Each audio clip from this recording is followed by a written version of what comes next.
Nilikuwa naenda kule. Lakini kabla sijaenda kule, wacha nitani paka. Nimetaka kusema hivi before sijaenda kule. Ni kwamba siku hizi sisi vijana machinzia tulazimishi mapenzi.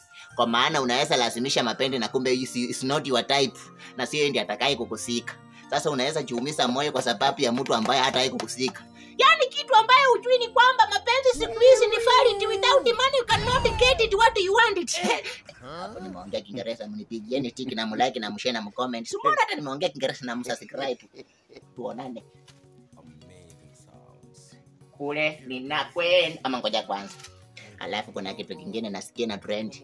Watu waambie papa yuko wapi, si ndio? Maana sasa hata pressure imeanza kupanda. Wacha niende, tutaonana. Sawa. Siasa ya hapa Kenya imeanza kuwa madoido kwa sababu wapinzani wenyewe wameanza kupigana vita. Sasa tuambiane tu kweli. Hata msinipike vita kwa sababu mimi hata mkinipiga vita hata mkifaida na wasa nikaanguka. Tuambiane tu kweli. Ruto 2 terms. Ruto 10 bila mkomo. Kwa sababu sasa kama siasa wameanza kupiga. Mnisamee. Bado nataka mnisamee.